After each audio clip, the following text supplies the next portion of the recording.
Welcome to Sunstar Gum's virtual training on interdental cleaning to prevent and treat gum disease, where we review the state of the evidence and work out what it means for you.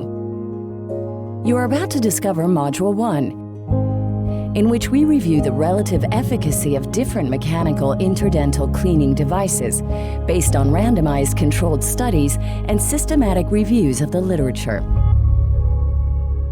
Module 1 is part of a series of 4 training modules, based on the evidence from 17 randomized controlled trials and 6 systematic reviews and meta-analyses. One expert will guide you, Filippo Graziani, professor of periodontology at the University of Pisa and past president of the EFP, the European Federation of Periodontology.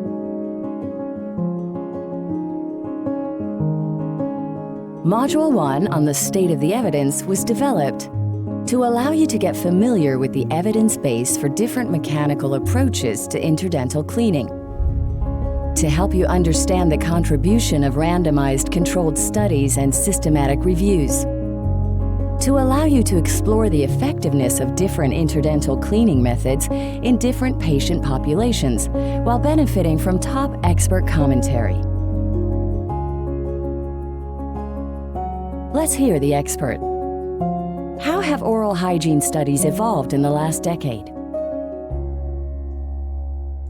I think what we're witnessing from an academic standpoint is a shift in oral hygiene studies, but I would say in all periodontology.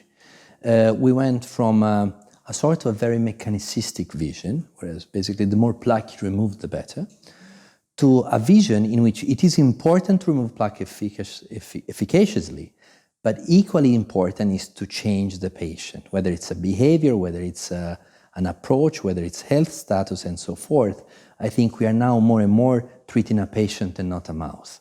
How important are RCTs in our understanding of interdental oral hygiene?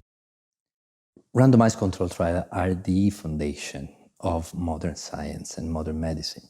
If we wouldn't have randomized clinical trial, I think we would still say that the best things you can do is to floss in between teeth, which is, of course, if the alternative is not to do anything in between teeth is absolutely true.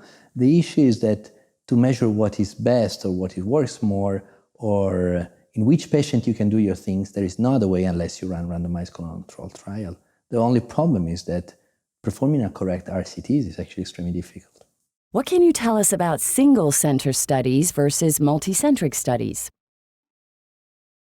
It is not easy to define a well-thought oral hygiene studies because I'm more and more thinking that multicenter trials are the trials that should be run, but because they have a huge external validity, of course, their impact, their applicability is huge. The problem is that, of course, multicenter per se carries a tremendous burden in terms of internal validity. They are difficult to run. They are so complex, really, in terms of organization.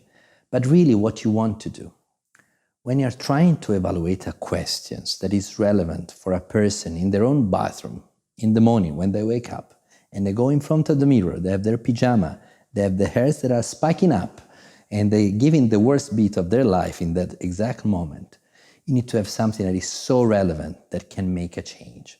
So to run trials like 12 patients versus 12 patients, to me, there's no interest.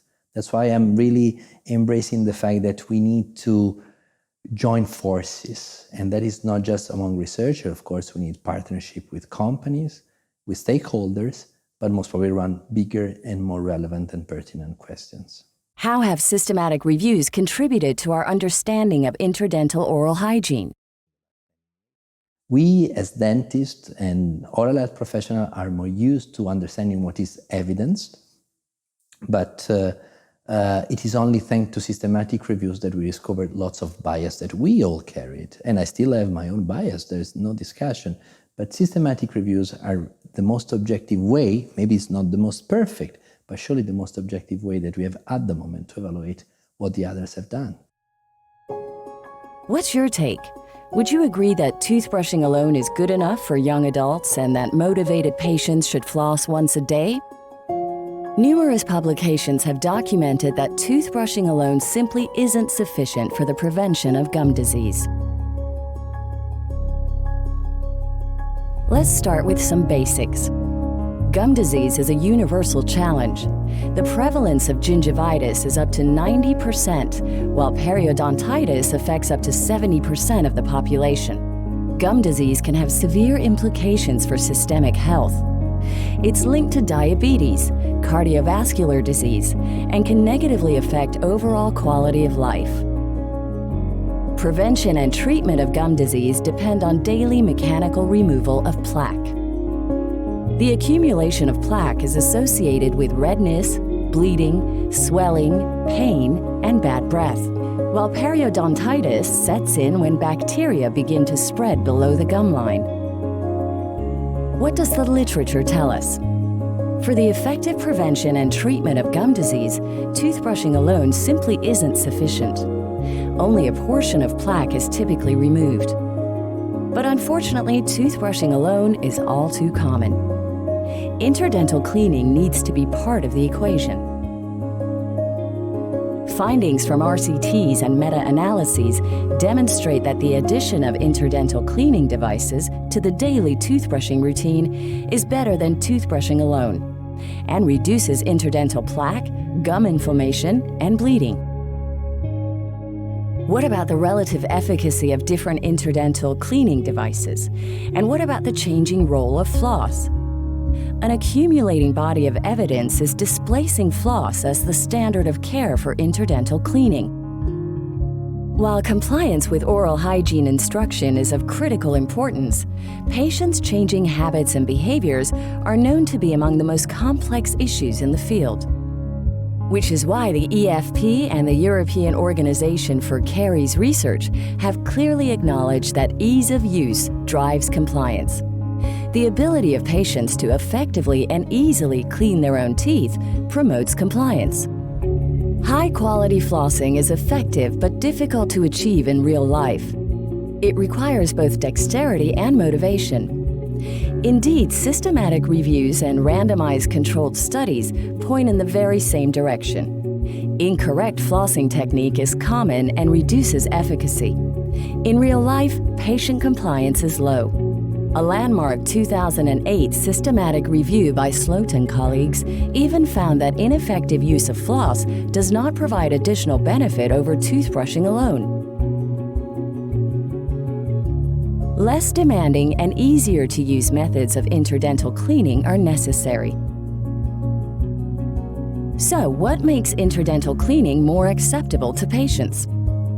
Interdental brushes are better suited to filling interdental spaces and are regarded as easier to use. Patients are therefore more willing to use them regularly. Rubber interdental cleaners similarly fill interdental spaces and remove plaque while stimulating gingival blood flow. Moreover, a recent study undertaken at ACTA in Amsterdam by Hennequin and Sloat reported that patients found rubber interdental cleaners even easier to use than interdental brushes, and that they caused fewer gum abrasions. In summary, easier to use interdental brushes and rubber interdental cleaners are associated with increased motivation and compliance, and greater efficacy in removing interdental plaque compared with floss. The implications for dental practice?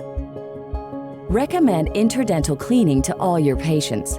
Train them on how to use interdental brushes and rubber interdental cleaners with a focus on ease of use, and relegate floss to the tightest interdental spaces. Join us for Module 2 to learn all about the role of interdental cleaning devices in the prevention of gum disease in periodontally healthy subjects. If you found this interesting and would like to take a deeper dive into the literature, head to the Sunstar Gum website to download the white paper and a full set of slides.